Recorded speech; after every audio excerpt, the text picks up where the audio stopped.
everyone. This is William Del Pilar, and this is the Red, White, and Rude. This is where we go to war with progressive culture, entertainment, music, gaming, movies, all of it.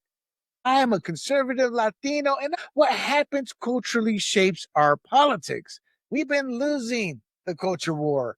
We'd better start saving this country for our kids. We're going to have 4 stories from across the culture. Disney quietly trying to bring back gender after years of preaching the opposite. Stephen Colbert's replacement and what that says about late night comedy.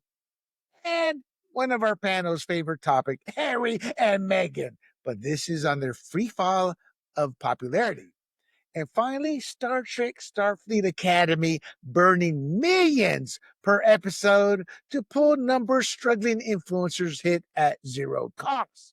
Quick hits, sharp takes, no mercy. So let's get into it with tonight's topics and bring in our guest. Hey, the beautiful Miss Annette Ross, the main man, the G-Man.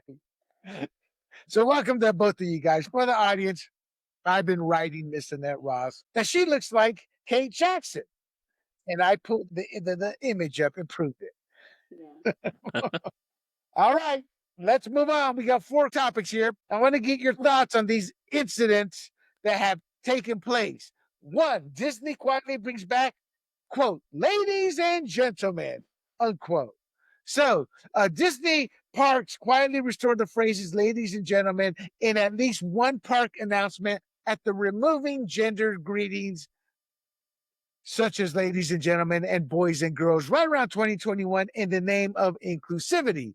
Guests riding the Magic Kingdom Express monorail at Walt Disney World recently heard the classic wording return, and video announcement of the announcement hit social media. So Disney has not publicly announced the change, mirroring how it originally stripped the phrase with no fanfare, just a gap where it used to be.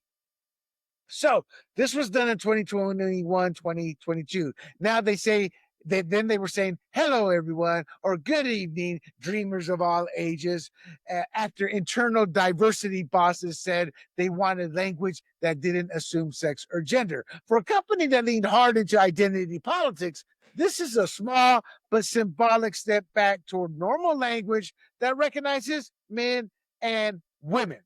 So Disney has taken a massive hit financially over their woke culture wars, from Florida and DeSantis fights, the parents bailing on Disney Plus, to movies tanking. And they've been under pressure from shareholders and fans to stop lecturing families. So bringing this phrase back costs nothing, but it sends a signal that the company may be quietly backing away from its most aggressive gender ideology crusades inside the parks, and maybe that extends to their films, their animation. So the question is Disney's return to ladies and gentlemen a real course correction, or just a tiny cosmetic tweak while they keep the same woke agenda everywhere else? Annette. I think we'll see. I honestly believe that the president of the United, this is where I give Donald Trump a lot of credit. When he came out as a president. Whoa. Say that again? This is where I give Donald Trump a lot of credit. Because when he became president, I'm not kidding you, and he said, boys and girls, we have 2 genders, and he sort of made that statement. He took that stand. I think it set a tone for the United States. And I think a lot of things were dialed back, and they've just become a little bit more dialed back. And we got rid of a little bit of that sort of insanity that was happening. With a different president, if they made that part of their agenda again, Disney might go right back to where they're at before. I mean, I could easily see that happening. So I'd love to think this is the trend and this is where we're headed, but I could see it changing back. So, Gene, let's take a little economic twist here for your response. So the question is, do you see this as a win for normal parents who push back, or is it too little too late after years of Disney lecturing families about gender and politics? Look at it from an economic perspective. Is Disney going, yeah, shareholders, we're starting to hear you loud and clear. Those normal parents are our core audience and our big spenders, and we've got to cater back to them. Yeah, no, I agree with Annette and that. So with Donald Trump winning, the winning message was, look, there are boys and girls, there are men and women, and physically they're different, and we got to recognize that. You can't just say, yes, we're all equal, but we're not equal in capability, and there's stronger women than me, and but they're men are stronger than most women. So I think a lot of people, you're talking economically, after the election, were probably ringing Disney's phones off the hooks or sending tons of emails saying, Why don't you go back to where you were? This is ridiculous that you don't want to say men and women or ladies and gentlemen. Like, are you that absurdly denying science, right? You're denying science when you can't say men and women or ladies and gentlemen. So I think in the end, it's like, well, maybe they started on this. I mean, you look at Nike and all these other companies that did the same thing, Budweiser, and they're like, oh, I don't want to lose all these sales. Let's go back to where most people are.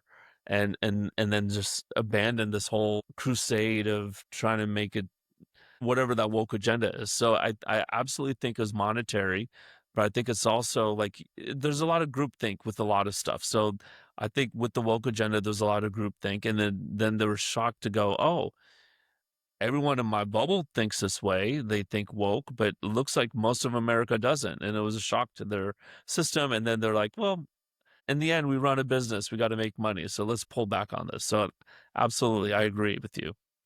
Right. So even when Disney has a sneak biology back into its greetings, it does tell you, as Annette alluded to, the woke spell is wearing off. Will it stick? We can only hope, but I think it could because the customers are louder than the activists, because the activists will scream and yell, but they won't spend. But the customers who have families, who have those values, when they stop spending after they traditionally had, that speaks volumes. And let's not forget the worldwide stage here. This is America, but Disney is a worldwide entity. So they've got to maintain some of the common sense logic in some of these countries like China that operate a Disney World. Uh, and at the same time, they're seeing loss after loss in their parks in woke countries like France, I believe, and others. So they're looking at all of this and they're weighing what's right, what's wrong. And the one place they can always come back to kind of regenerate the magic money ball instead of the magic kingdom is America. And course correcting can start that. China, they're limited in their money because they have to share with the government, and these woke entities, I don't know how far Disney can continue to generate big revenue in woke countries that are looking well beyond what they do. But in America, we still have a strong base that believes in these values. And if in America, to me, is where they see the change can take place economically if they, as G said, alter course. So I hope that is what's happening. And I guess my point is, at the end of the day, money talks more than anything else. All right. CBS dumps Colbert, as we all knew. His time is coming to an end. And it puts in, oh God, a black man. Oh my God. We're replacing the white man with a black man. Byron Allen is in at late night indirectly. And yes, I'm being sarcastic because what's Stephen Colbert going to say? They replaced me with a black man? Okay. How's that going to play out, bro? So CBS is canceling the Late Show with Stephen Colbert in May and retiring. They're retiring the brand. That's how useless it's become. In its place, CBS is filling late night with two existing syndicated shows from comedian turned media mogul Byron Allen. Byron Allen's a billionaire, guys. He was in front of the camera in the '90s in some ABC show. That's Incredible or something like that, or those type of shows. He started his own companies, become a billionaire, if I'm correct. And so he owns Byron Allen, quote, Comics Unleashed. That's going to be on at 11:35. I'm sure I'll probably do the intro for it. And then Funny You Should Ask at 12:35. So executives can say Colbert is irreplaceable, but he's not. And they can blame the financial pressures on late night without blaming Colbert, which makes no sense. The bottom line is Colbert was losing money, not making money, and CBS is dumping that slop. They're not creating a talk show with Byron Allen. What they're doing is they're selling Byron Allen pre-packaged time slot for his syndicated content. He's going to get all the money with the advertising on it, and it gives Byron Allen a massive network platform. And at the same time, CBS is avoiding the costs and drama over bad comics becoming too political. So Colbert came on as a comedian and morphed into a nightly resistance sermon, chasing Trump and social justice applause. CBS pulled the plug, and they're syndicating and screaming legacy late night is dying, if not dead. But the irony here is they're replacing it with comedy, which is what late night was supposed to be, talk show with comedy. So is CBS retreating from woke political late night because viewers are tired of it? Or is this just a cost-cutting move that leaves the cultural problem untouched? Before I get to the comedy question, your thoughts on that? Are they retreating from the woke and because we're tired of it? Or is this just cost-cutting because they were losing $40 million a year, $50 million a year doing this show? Or is it both, Annette? I think that people want to be entertained. I just think that it's not fun to be like always. But Annette, you're Yeah. you're looking at it from the people perspective. Okay. I'm asking you to put yourself in From the business perspective, CBS's perspective. Is this are they saying enough of woke? yeah, And then we're going to save money too. I totally think they're saying enough of woke. Yes, I really think that is the message. Because I don't think that don't they want people to watch? That's how they make their money, by getting viewers. It's not entertaining. All right. Okay. So let's stick with you, Annette. G's on a timeout for all the time he took last segment. All right. I'm kidding. We'll go to you, G, after Annette here. So going back to your original point that I cut you off on. So does Byron Allen's safer syndicated lineup represent a chance to reset late night comedy? Or is CBS saying, we're out and we're just going to sell you the slot to do whatever you want? Oh, no. I mean, like, you mean like a reset, like the old Johnny Carson days type of thing? What I'm saying is this a chance? Yeah, but just comedy. We used to want to laugh and joke around before going to bed. Is this a chance for that to happen again? Or is CBS just saying, do whatever you want with it, Byron Allen? We're just selling you the slot, and anybody else could fill that if they have enough money. No, I think it's a chance for us to go back to a successful model. All right, fair enough. G. Yeah. So if you think of when Johnny Carson retired, it was the first year of Clinton, maybe second, and everything was still comedy until George W. Bush gets elected. Then it's bash Bush, right, for 8 years, and then it's Obama gets in, it's comedy for 8 years. Then Trump gets in. The comedy, G, was it really comedy or just the positive side of how great Obama is? Yeah, but how cool Clinton is playing the saxophone. Yeah, but there was still this like woke, like let's cater to the left, and it got just worse with Trump, right? And so I stopped watching a long time ago. I stopped watching during the Clinton days. I think I watched a little bit of Letterman, a little bit of Leno. Leno, to be fair to him, he bashed both sides, but the rest of them were just terrible towards Republicans. And I think people are just tired of it. So now you've just lost half your audience.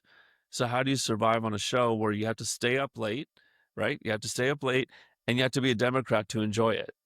And then now you have all these other alternative forms of media. Like I watch YouTube at night. I don't watch TV anymore, live TV.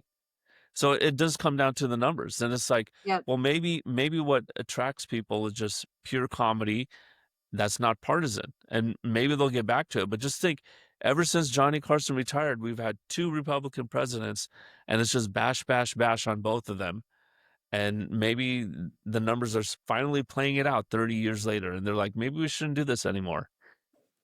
Fair enough. My take, when a major network would rather air cheap, prepackaged clips than risk another political preacher behind a desk, it's telling you everything you need to know about the state of late night TV and the audience that walked away.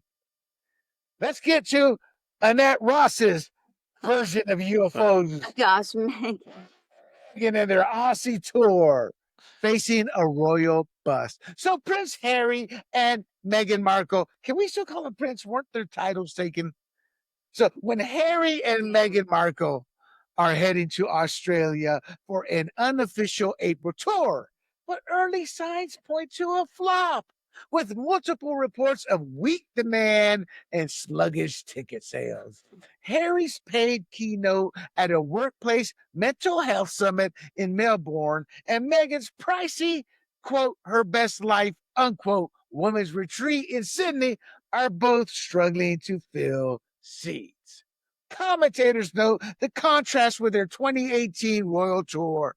When crowds mobbed them, now there's talk of peril, lukewarm reception, and petitions demanding no taxpayer money be used on their visit, likely for security.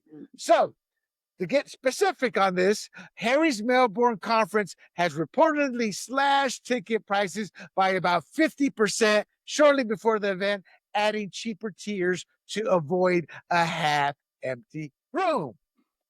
Meghan's Sydney retreat, hyped as an exclusive $3,000 girls' weekend, which word on the street Annette Ross bought her ticket months ago, has quietly added more spots and lower tier options after initially being touted as sold out. So, my question, critics also argue the couple have burned through good public goodwill with endless victim narratives, Netflix deals that failed in terms of drawing viewers, and lectures from California, and this Aussie tour. Is the market finally saying no thanks? Senorita Annette, is this just Australians tightening their belts, or is it a sign of Harry and Meghan fatigue? The moment the global audience stops paying to be lectured by self-exiled royals. Yes, it's the latter. It is the fatigue. They are not doing splendidly anymore. If you watch, I watched two shows that really, well, one show that exclusively talks about the royals, and it's called Heirs and Spares. I actually really like it. And I know it's really good. The Spares are Meghan and Harry. Don't ever make fun of UFOs again. Well, basically they, the Netflix deal, that botch deal, they were more than happy to get rid of them. Her show was a complete, um, not, it was a flop. The marketing that she had all these products she wanted to market, like a jam that was like, I don't know, a $20 jam or something, and very other expensive chocolates. There was like 6 chocolates that I guess didn't even taste very good. Everything. Find her name, her brand. Yes, her brand, and she had all these products that she was marketing, these candles and so forth. And now I guess there's like a storeroom where they can't store enough of them because no one's purchasing them. So I think she's been a self promoter and a trying to Grifter. get in with the right for since the beginning. And I think that Harry is just like this pathetic character in the whole thing. He's basically disenfranchised from his family, right? And it's actually very, very sad. And you do hear like there's real tension between them, and like a real strange, like they have body language experts talking about the tense body language between them, the phony body, and how now they're trying to.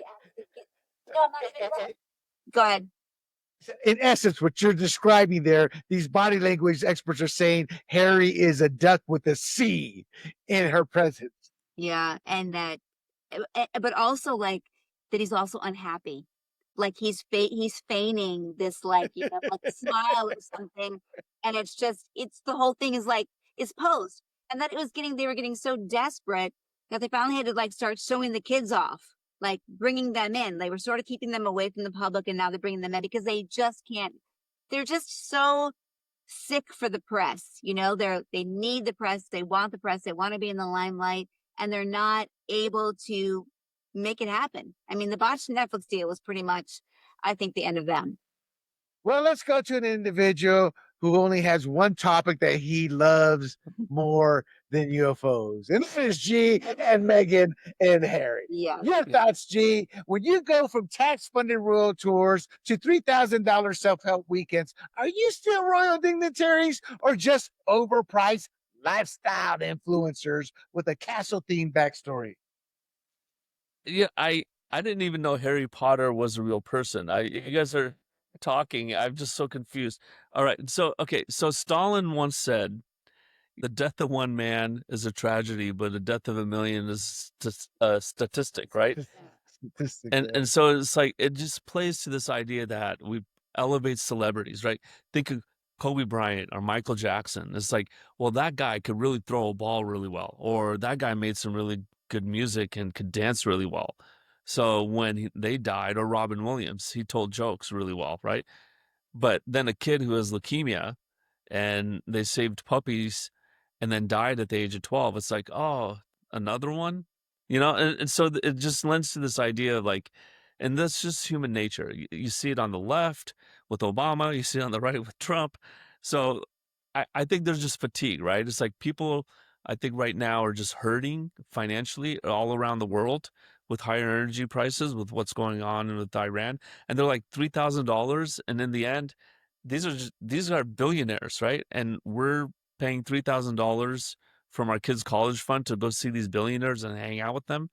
And I think people are just saying this is not worth it. So that's my take on what little I know about the Australian and the British. Don't be lying. No, but Turn the camera. Let's see that big, hairy, shirtless. Right over here, but I'm not turning over there. people detect the insincerity and the desperation to stay in the limelight, to try to stay relevant. And I think that they detect the grotesque insincerity of them as well. I think it also says how much Queen Elizabeth hid in terms of all the skeletons in the closet with King Charles, Prince Philip, Harry, and Marco and Meghan now. So look, my take is this. Harry and Meghan's Australia trip was supposed to be a comeback tour. Then it's turned into a live poll on how much people are willing to pay to hear from, quote, professional victims, unquote. That's my quote you can spread around there. And so when organizers are cutting ticket prices in half, it's the market putting a price tag on brand suffix and finding it overvalued. Here's the bottom line for Harry and Meghan. The Brits and human nature loves dirt. They love gossip. They were at their height when they were dissing on the royal family. After they dissed all they could, they came back down to earth. And nobody gives a rat's tail on what they do with jam, with parties, with victimhood. Nobody cares about that. All they ever cared about was them dissing dirt on the royal family. And this isn't me saying it. This is tabloid sales, book sales, expose sales on the royal family. Once that ship sailed, so did they. And that's why nobody's interested. They can both crawl under the rock they came from, as well as all the royals. Because when I see the royal family, all I see are a bunch of thugs, murderers, thieves, killers, people who oppress the citizens of the United Kingdom. I don't see these Queen Elizabeth, this Prince William, epoxy on all of them because they're leeches and all they do is live off the backs of the hard work of the British citizen to about 4 billion pounds a year. What about Prince Andrew? Prince I'm Andrew. sure. Right. G, see, I told you guys G was a super fan. Andrew, validating my point. All right, guys. I think we got one more topic here, and I wanted to close this out with since we started with the UFO, I wanted to close it out with Star Trek, an American icon, beacon of the nerd. So Star Trek has spawned many movies, has made millions upon millions, but over the last 10 years, something's happened, and it culminated with Star Trek. Starfleet Academy viewership implodes. This is a very important tale in the culture wars. And here's why. That's right, Annette. You give me that. Look. You're going to love this story. It's like, really? Okay.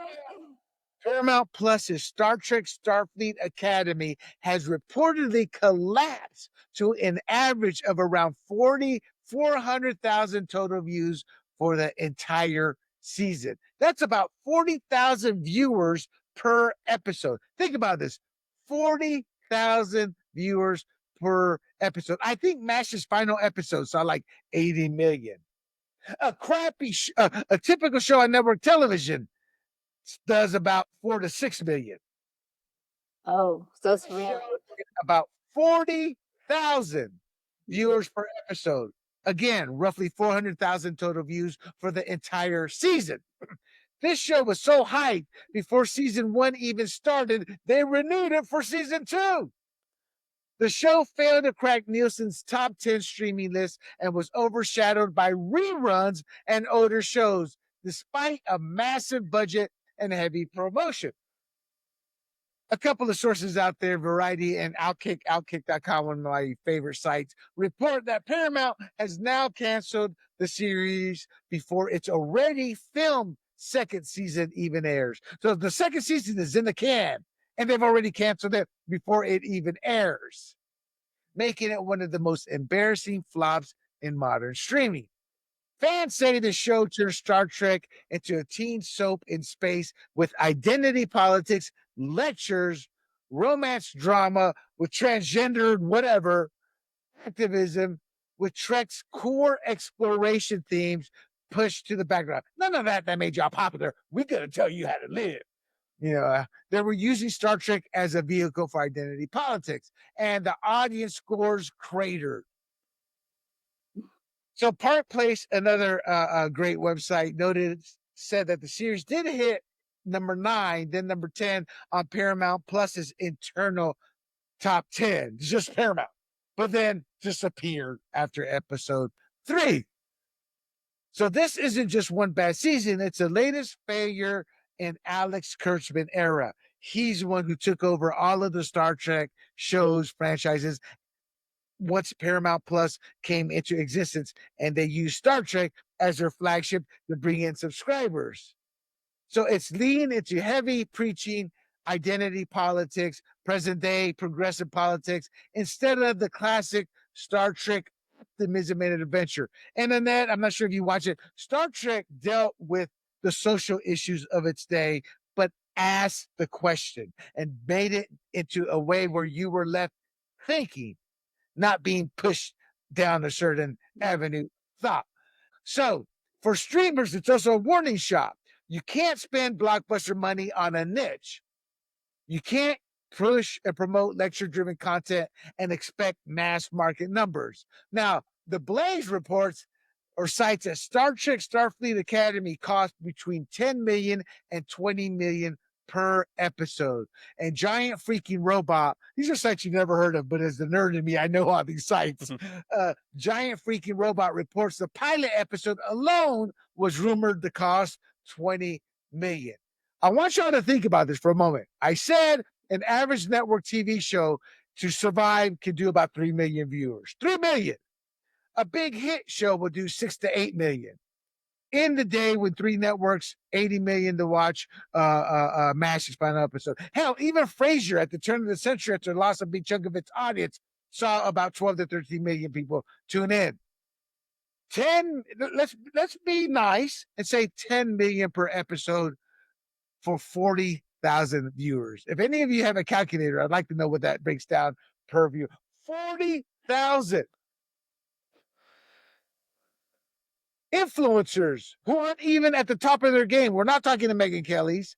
We're not talking about the Tucker Carlsons. We're not talking about the Patrick Bet-David. Those see 500,000 viewers per episode. Yeah. This saw 40,000. So is this the moment studios finally admit audiences are done with woke reboots, woke versions of classic franchises? Star Wars has gone through this themselves. Or will Hollywood just blame toxic fans as they have the last 3 years? What Hollywood has done is said, oh, you're racist. That's why you won't support the show. So they're blaming the fans. Is this a wake-up call for all of Hollywood and streaming especially? Let's go to Sabrina Duncan. I think this has been happening, actually. I think that people are tired of being lectured, and also they're not giving the people what they want. Especially, I guess, for people that were very like into Star Trek. I think they have like a certain expectation.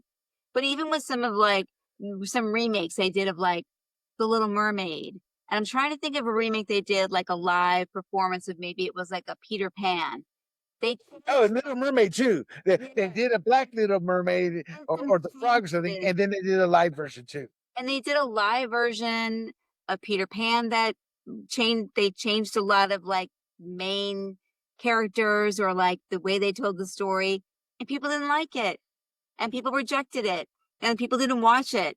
So I think like they want to try these things out and they think they can sell it to the public, but actually the once people fall in love with something like a show like Star Trek, or they fall in love with something like Disney, I mean, they're not giving the public what they want.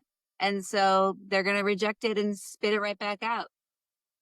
I agree. Gee, can Star Trek be saved by going back to classic Trek, which I'm sure you're aware of? I've watched it. Classic Trek values that make you think, that present societal questions or issues in a way where you're like, hadn't thought of that, or I think I get what they're saying, or yes, we can all come together. That's what we'd like, and do it in a way that would appeal to everybody, white, black, etc. That dealt with exploration, morality, optimism, or has a brand been damaged so badly that even a good show would struggle? Is the Trek brand done? I don't think it's done. They got to know their audience, and so I think I didn't watch it. One, they're behind a subscription, so that's like lame because I don't know how many people are subscribed to Paramount Plus. But two, like your audience are the geeks. Like, okay, you got a 15-year-old kid wearing glasses like me on the computer all the time, right? Yeah. And you like geeky stuff. You like exploration, you like space and stuff like that. And then you see a girl on girl scene and you're like, wait, what? What what's going on here? And I think they're kind of copying the idea of 100. If you ever watch 100, which is on Netflix, that was a great series, but they also pushed a lot of these ideas. So I think they were maybe inspired and said, hey, let's pull some of these elements here so we can kind of push our normalize different LGBTQ ideas or whatever, which is not your audience. Your audience is not sitting there hoping this stuff is normalized. So, one, they didn't know their audience, and two, the next generation, and I would say maybe some of the original series, they did push some of these elements. There was one series where there was too much warp drive of these vehicles going across space, and it was causing rifts in space, and they needed to use their vehicles less. So that was a hat tip to global warming, which is what it was back then, without overtly saying it's global warming, right? So they could push some of these ideas, but it was overt and it was in a different way. And most kids won't even understand it, right? And only 30 years later, I'm watching it going, oh, wow. Like they were really pushing left-wing ideals. Overt then, or was? Yeah, no, it was not. It was very subtle. It dealt with the problem at the time. It Right. wasn't like sending a message. That was just one of the social issues at the time. Gene Roddenberry thought it'd make a great storyline, but Yeah, it but always no, left you with the open question. You figure it out, you come to your own conclusion. yeah, but that's true. But I do think he was kind of pushing his viewpoint as well. But it wasn't so in your face, so it didn't turn people off. There was another episode where all these people were addicted to this visual game, right? Which nowadays it's like, well, we're all walking around on our iPhones like this, and and he was prescient about 20 some odd years forecasting that we're all going to be addicted to some kind of input to our eyes that we won't even know what's going on around us. So there were ideas, which that's not so political. That is like real, right? So if they could return to that and make a good story, I think they would do well. Deep Space Nine and what was the other one? Voyager. I didn't really watch Voyager much because I was in college and didn't have the time, but I think it's just So those things were subtle, right? But when you have a woman kissing another woman, and then a 15-year-old boy's like, oh, well, maybe a 15-year-old boy's like, yeah. But a lot of people are like, what does this have to do with the story? Right. I mean, the truth is porn girl on girl is probably better acting than that Star Trek Starfleet Academy. Anyway, go ahead, Annette. Wasn't the Twilight Zone another show that sort of brought up different Outer Limits, Twilight Zones. It was all sci-fi. but they brought up sort of like Yes, some of them did. Some of them did. Yeah. Well, see, so what they did is Nuclear issues, racial issues, yeah. you were like, oh Yeah, wow. but well, here's the thing. They had to hide it because according to Shatner, Star Trek was about societal issues of the 60s. And those issues over the years may have become political issues, but with the network censors, they never would have allowed political issues to air. And he says how people today are uninformed. Somebody said it best. Older Star Trek resonates today because it treats viewers like adults who can judge the morals of the story by themselves, where the new Trek lectures, panders, and attacks fans who give constructive criticism, labeling them as trolls, bigots, or whatever the buzzword is. Another person says Star Trek raised social issues and used sci-fi to examine them in a different way, but it didn't lecture or advocate for a political viewpoint. A Private Little War was about Vietnam, but it just showed how difficult an issue it was rather than picking a side. Others say Star Trek was about moral issues, spiritual issues, relationships and friendships, timeless in its relevance. Political topics are temporal and don't depict our higher aspirations like Star Trek did. So the point being is Star Trek made you think. It treated you as an adult, if that makes sense. Thoughts before we close this show out on what some of the fans have said about it and what Shatner said. Annette. I thought that was actually really well said. I mean, just sort of leaving something open-ended, not having to fill in the blanks for you, and that's sometimes what I think. Just like as a little bit of an aside, foreign films sometimes do better than American films. Like, what they have to tell you? No, I'm not dumb. I can figure it out myself, or I can think it through myself. You don't have to literally give me the answer that you want, or lecture me on it. You can sort of just like pose the question. And then it's like very thought provoking, and it's conversation inducing for other people to have conversations about. So I just prefer that as a method for sort of like presenting an idea or presenting a problem, a societal problem. Fair enough. Yeah. Fair enough, G. No, I agree with all that. And I think it's like you said, it's subtle. And like I said as well, there's subtle messages. But when you're trying to push an agenda, it's out of place. It just doesn't make sense. So I will say Enterprise, which was a series, I think 2004 timeframe. Scott Bakula. Yeah, that I love that series, but it was canceled after 2 or 3 seasons, and they didn't push agendas. I think there was some brand fatigue there, and I think it could be revived. I think they had 2 motion pictures in the last 10 years, and I think they did all right, but fans were angry about it breaking the canon and all that. Oh, hell yeah.